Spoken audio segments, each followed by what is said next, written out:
Hello అండి, మేము ఎంతో ఎక్సైట్మెంట్తో అయితే అక్కడికి వెళ్ళాము. కానీ వాళ్ళు అక్కడ అలా మాట్లాడతారని అస్సలు అనుకోలేదు. ఇప్పుడే కాదు, ఇంతకు ముందు కూడా వెళ్ళినప్పుడు అలాగే మాట్లాడారు. ఇంతకీ అసలు విషయం ఏంటంటే, మేము ఎంతో ఆశగా మా బాబు కోసం అయితే రిమోట్ కంట్రోల్ కార్ కొనుక్కుందామని బేగం బజార్కి అయితే వెళ్తున్నామండి. ఈవినింగ్ 4 o'clock నుంచి అయితే ఇంటి దగ్గర నుంచి స్టార్ట్ అయిపోయాము.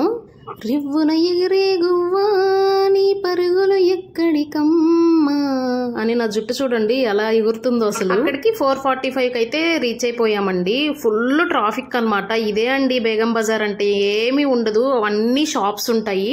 జస్ట్ మనకి ఇక్కడ చిన్న చిన్న షాప్స్ ఉంటాయి. వాళ్ళ స్టోరేజ్ అంతా కూడా వేరే సెపరేట్ గా గోడౌన్స్ లో అయితే మెయింటైన్ చేస్తూ ఉంటారు. వెళ్ళాక బైక్ వేరే చోట పార్క్ చేసేసి ఇంకా మేము వెళ్ళిన పని మా బాబుకి కార్ కొనాలి కాబట్టి సో ఫస్ట్ ఆ షాప్స్ కి అయితే వెళ్ళాము. కానీ బుజ్జి బుజ్జి కార్లు, బైక్స్ చాలా బాగున్నాయండి. నాకు కార్ల కన్నా కూడా బైక్స్ బాగా నచ్చాయి. అన్ని కూడా బుల్లెట్ బైక్స్ మోడల్లో ఉన్నాయి. బట్ అవేంటంటే 3 to 4 పిల్లలకి అనమాట, ఏజ్ పిల్లలకి. చిన్న పిల్లలకి అయితే పనికిరావయ్యి, ఎందుకంటే ఎస్కలేటర్, స్టార్ట్ బటన్ అన్ని ఆటోమేటిక్ గా ఇచ్చారు. కార్ మోడల్స్ కూడా 1 by 1 చూస్తున్నామండి. ఇవి కంపెనీ కార్స్ అనమాట. So different types, different ranges లో కూడా ఉన్నాయి ప్రైస్ రేంజెస్. మేమైతే ఇది సెలెక్ట్ చేసుకున్నామండి.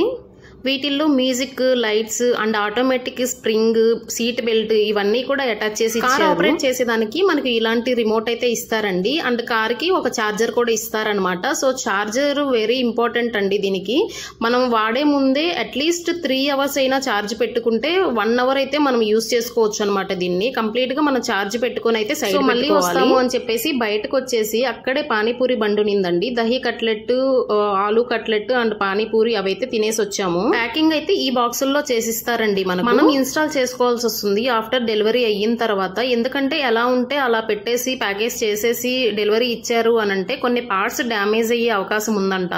అందుకని చెప్పేసి టైర్స్ అవన్నీ సెపరేట్ చేసి అయితే ప్యాక్ చేసి మేము ఆ కార్ తీసుకున్నామా లేదా అనేది లాస్ట్ లో అయితే చెప్తాను. అక్కడ నుంచి ముందుకు వచ్చేస్తే ఇట్లాగా మనకు స్టీల్ సామాన్ది చిన్న బండి అయితే కనిపించిందండి. ఇంట్లోకి ఈ చిన్న గెరటలు లేవు అని చెప్పేసి అవి 2 అయితే తీసుకున్నాను.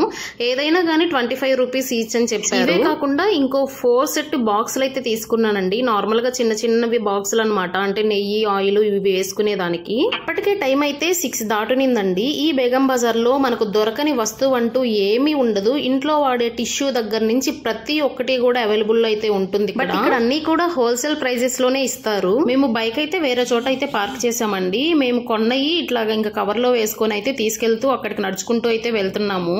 మన కళ్ళు అయితే చాలా చెడ్డయి, ఏది చూసినా కావాలనిపిస్తుంది. కానీ నేనైతే ఇది తీసుకుంటే మనకు అవసరమా లేదా అని ఆలోచించే తీసుకుంటాను. సో ఫైనల్లీ కార్ విషయానికి వస్తే మేమైతే తీసుకోలేదండి. ఎందుకంటే ట్రాన్స్పోర్ట్ గురించి అయితే అడిగాము. వాళ్ళు ట్రాన్స్పోర్ట్ ఛార్జెస్ మన దగ్గర నుంచే కలెక్ట్ చేస్తారంట. ట్రాన్స్పోర్ట్ లో ఏదైనా డ్యామేజ్ వచ్చినా అది మాకు సంబంధం లేదు, అది కస్టమర్ కిందకే వెళ్ళిపోతుంది, మేము రిటర్న్ కూడా తీసుకోము అని చెప్పేశారు. కార్ ప్రైస్ అయితే 7,000 చెప్పారు. అండ్ ఎక్స్ట్రా మనకు ట్రాన్స్పోర్ట్ ఛార్జెస్ కూడా 200 to 300 మనం ఏరియాని బట్టి అయితే ఉంటుంది. ట్రాన్స్పోర్ట్ లో డ్యామేజ్ వస్తే మాకు సంబంధం లేదు, అది మీరే తీసుకోవాలి అని చెప్పారు. ఆ విషయం అయితే మాకు నచ్చలేదు, అందుకని తీసుకోకుండా అయితే వెనక్కి అయితే వచ్చేసాము. ఇంకా మేము స్టార్ట్ అయ్యేసరికి 7:30 అయిందండి. అప్పటికి మాత్రం ట్రాఫిక్ నార్మల్ గా లేదు. ఒక సైడ్ రోడ్ అంతా బ్లాక్ అయిపోయింది. మేము వచ్చే దారిలో ఇప్పుడు కార్తీక మాసం కదండి, కోటి దీపోత్సవం జరుగుతుంది అనమాట. సో ఒక గుడికి బాగా డెకరేట్ చేసి అయితే పెట్టారు. అక్కడ ఈ కోటి దీపోత్సవం ప్రారంభమయ్యింది. ఈ ఏరియా వచ్చేసి మెహదీపట్నం రోడ్ అండి. సో అక్కడి నుంచి మనం ముందుకు వెళ్తే అన్ని షాప్స్ అనమాట, స్ట్రీట్ షాప్స్ చాలా ఉన్నాయి. మనకు అన్ని కూడా అవైలబుల్ లో ఉంటాయి. ఫ్రూట్స్, మన ఇంటికి కావాల్సిన సామాను, రెయిన్ కోట్స్, బట్టలు ఇవన్నీ కూడా ఉంటాయి. అక్కడ స్ట్రీట్ షాప్ లో అమ్ముతూ ఉంటారు. అది మాత్రం మామూలుగా లేదు. ఈ సీజన్ లో ఎవరైనా బయటకు వెళ్ళాలంటే ఖచ్చితంగా స్వెటర్స్, మఫ్లర్స్ అయితే క్యారీ చేయండి. ఫైనల్ గా మేము కార్ అయితే అమెజాన్ లో ఆర్డర్ చేసామండి. మీకు కానీ లింక్ కావాలంటే నాకు కామెంట్ చేయండి. సేమ్ ప్రైస్ కి అయితే వచ్చింది. సో ఇదండి వీడియో, నచ్చితే లైక్ చేసి షేర్ చేయండి.